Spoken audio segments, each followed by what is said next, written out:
Hi, and welcome to today's live reading from New Jerkintown, An Enemy to Lovers Romantic Comedy by Sylvie Stewart, presented by Itsy Bitsy Book Bits. Chapter 1. Milo. Because I said so. Yeah, those are the words that just came out of my mouth, which wouldn't be all that disturbing if I were, in fact, a parent. But I've been lucky enough to dodge that bullet so far. Felicity's head falls back, and she laughs hard enough for me to know I'll never live this down. So I do the only thing I can and walk straight out of her room. The one she still insists on calling the guest room. I can't call it anything but hers.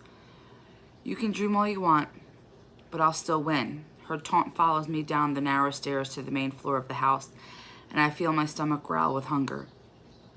She has her mother's blood in her veins, so unfortunately she might be right in the end. That's what genetic hard-headedness will get you. And my sister Sherry, Felicity's mom, could give a jackass a run for its money. In fact, Sherry's had a lot of practice, given her shit choice of men over the years. Case in point, her latest jackass is the very reason her daughter is now staying with me, instead of basking in the toxic swamp that is Sherry's current live-in relationship. There was a time when I referred and chased assholes away from my sister, but I eventually realized that it was a waste of energy. She was going down her chosen path no matter what. Not even a North Carolina-bound hurricane could stop her from doing exactly as she pleased, which mostly happened to be tangling herself up with one cocksucker after another. Now all I can do is my level best to keep that apple from falling too close to Sherry's fucked up tree by keeping Felicity on the straight and narrow where guys are concerned. I pull open the refrigerator and make a point not to inhale as I take in its paltry contents. 2 bottles of beer, a half gallon of milk, a few condiments, and some highly dubious takeout containers. I run a frustrated hand through my hair and listen to the shuffling of Felicity's combat boots across the floor over my head. The sound has become just another familiar part of the symphony provided by any good beach house. The creaks and groans of the clapboard construction and the slapping of loose shutters blend with the rushing wind from across the Atlantic. I swear the house shifts on its foundation hourly. One day, I'll wake up with only rubble surrounding me and the tide rushing in to sweep everything away. The fridge door falls shut again, and my gaze shifts to the range nearby. I've been meaning to replace the whole damn thing before temperamental wiring caused the house to go up in flames. Although, come to think of it, the insurance money would come in handy right about now. Any hunger I felt fades at the thought of my bank account and exactly how little money sits in it. Breakfast will have to wait. You need to get laid. I whip around at Felicity's comment. I must have been deep in my personal pity party if I missed her boots clomping down the stairs. How did you get to be such a heathen? My backside hits the edge of the counter, and I give my beard a good scratch. She just raises a brow at me. Right, I forgot for a minute she spent the last 16 years living with Sherry. At least mind your own business, I grumble. I'm fully aware that Felicity knows what every other teenager in the world knows about sex, which is fuck all, by the way. But they think they know everything. All she needs to know is not to sleep with some asshole and make sure she triples up on the protection even if her chosen guy is up for sainthood. You are my business. My niece has the nerve to grin before she pinches my cheek in a way I assume is supposed to tell me I'm adorable. How in the hell did I get here? Without hesitation, I grab her wrist before swinging it down and twisting her body in one fluid motion. I've got her arm pinned behind her back and her front facing the opposite counter before she knows what hit her. She tries breaking free, but my hold is firm. Hey, how many times have I told you to stop doing that to me? My words are low and controlled. I'll keep doing it until you learn how to do it yourself when some asshole tries to touch you without your permission. Fine, she stops struggling, and I release her grip. When she turns back to me, her grin has been replaced with a scowl. You're a real pain sometimes, Milo. Thank you. Felicity rolls her eyes like the pro she is and shuffles over to the cabinet where we keep the cereal. all the while muttering about how she should have gone to live with her friends, Ted and Haley, because they'd at least have the decency to wait until after breakfast to assault her. I watch as she pours the sugar shit into a bowl and settles at the table, shoving aside unopened mail, dirty plates, and half a dozen comic books. Forget something? If you think I'm drinking the milk that's in the petri dish of a fridge you've got there, you're nuts. Just despite the little smartass, I turn back to the refrigerator and pull out the half-gallon of milk before setting it on the table with a clunk. My backside lands in the seat across from her as her eyes don't budge from her comic book. So I unscrew the lid and bring the container to my lips where I proceed to chug for a good 30 seconds. It's not exactly farm fresh, but it could be worse. I drop the milk back down with an overly exaggerated ah.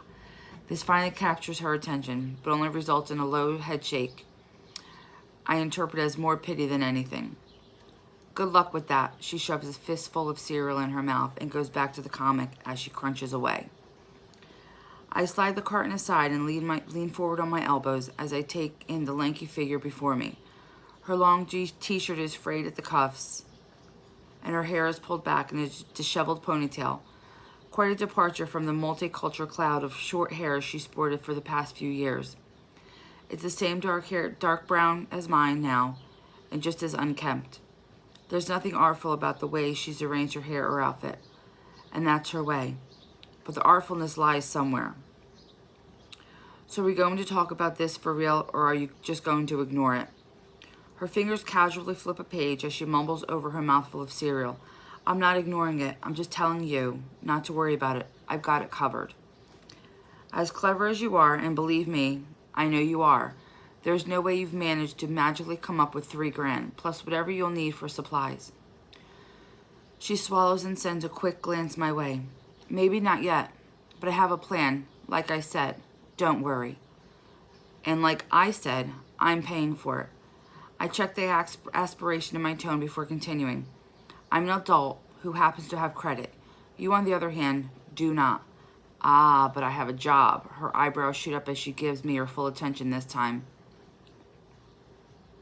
She kindly refrains from mocking me with the unspoken, you, on the other hand, do not, asshole. I brush past it. A job which pays you shit and one that you're giving up for art school.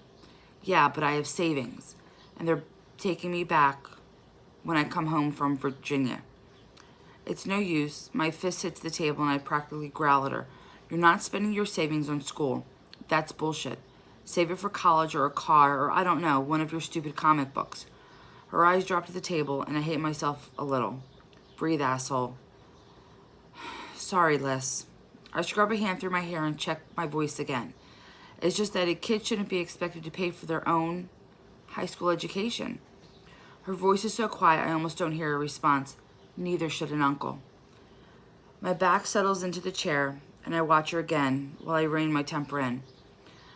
The fact of the matter is, Felicity has had kind of a shit time of it.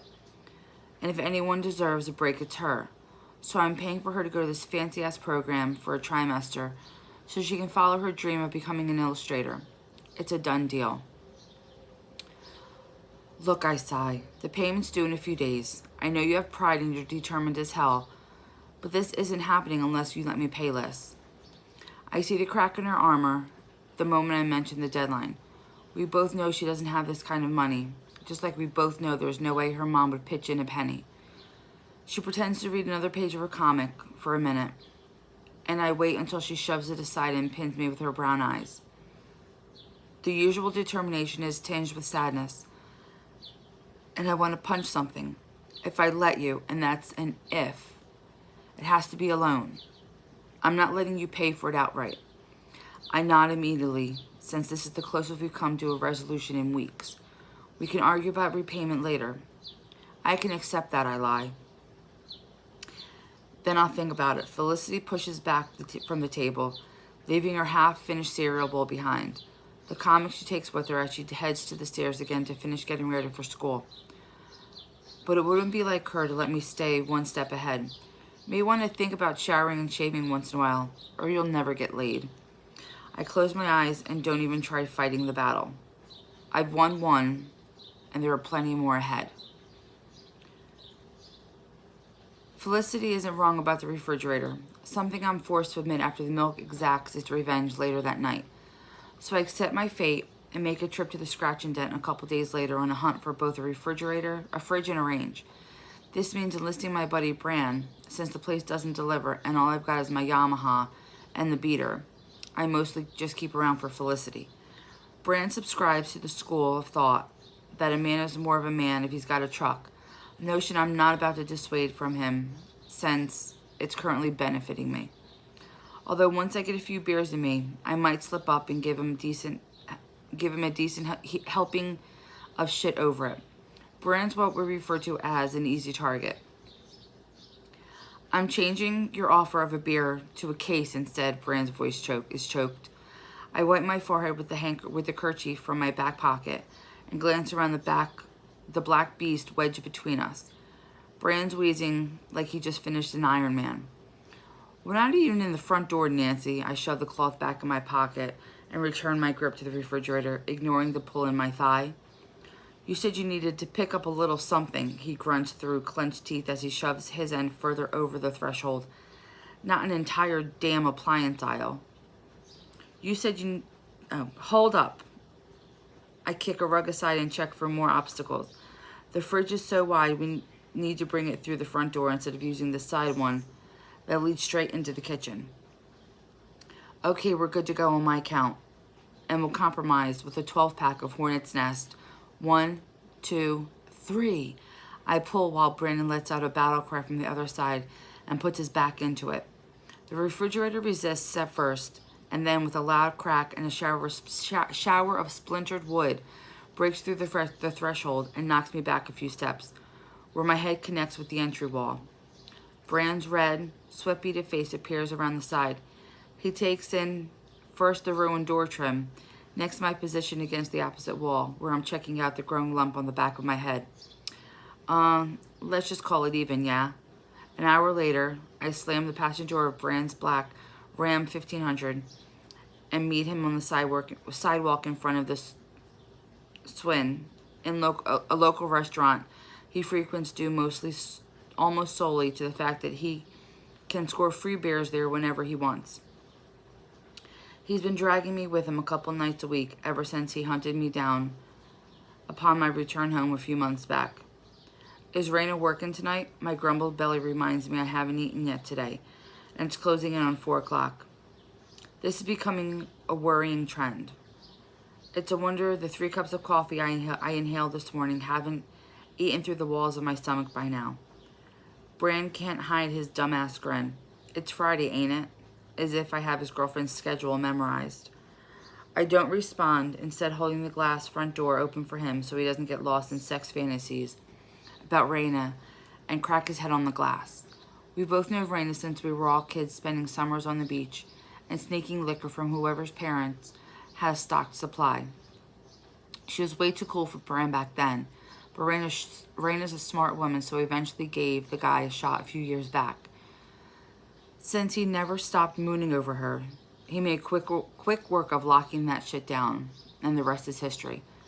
They're set to get married next year sometime. Hey, Camille, Bran croons while I glance over just in time to see the owner of Swin check to make sure her hair is in place. Which brings me to the second reason I don't mind tagging along whenever Bran suggests stopping by. Camille Bloom has a huge lady boner for my friend, well, as much as a 70-something insane woman might have one, and it never gets old. Brandon, she breathes his name with a kind of reverence, mostly reserved for preteen girls discussing boy bands. But I've got to hand it to Bran. He doesn't disappoint as he rakes a casual hand through his blonde Ken doll hair and crosses the room to envelop the woman in a tight hug. You look stunning as usual, Camille. Oh, stop, she pulls back and bats at his chest, letting her hand linger for a second, too long before her eyes land on me and her arm drops to her side like a heavy weight. Mr. Papatonis. All the warmth she's been showering on Bran turns to ice at the sight of me. Mrs. Bloom. I don't waste my breath trying to charm her because that ship has sailed, as in it's likely docked somewhere off mainland China by now. And besides, charm and flattery have never been in my wheelhouse. But I need to maintain some civility, not only because she's a senior citizen, but because she holds the key to some of the best food in Wilmington. And I've tried my entire life not to be stupid, with varying degrees of success. Bran pulls her attention back. I apologize for barging in like this, but we wanted to drop in to say hello. You see, we just finished moving some heavy appliances. He trails off, not even pretending to hide his meaning. Not another word, Camille smiles, returns, and she shoos Bran towards the bar. You have a seat, and I'll get Raina out here to give you a bite and something cold to drink. She turns to the double galley doors of the kitchen without another glance my way. Bran makes no attempt to hide his shit-eating grin, and that, young Jedi, is how it's done. His smug tone has me shaking my head as I grab a seat on the bar stool next to him. You sure do have that elderly population all sewn up, don't you? I guess I'll let you have that while I settle for the nubial young things wandering around town instead. Never mind, it's the off-season, the beach is deserted. Help yourself, my friend, he replies without hesitation as his stool swivels in the direction of the kitchen. I'm more than fine. My gaze follows his to where Raina stands by the double kitchen doors, smiling and waving goodbye to a dark-haired woman. As the woman moves to the restaurant's front door, Raina turns to us and approaches. But I'm not looking at her. My eyes are glued to the back of the brunette as her denim-clad ass sways out the door, and the hairs on the back of my neck stand at attention. If I didn't know any better, I'd swear I just saw a ghost.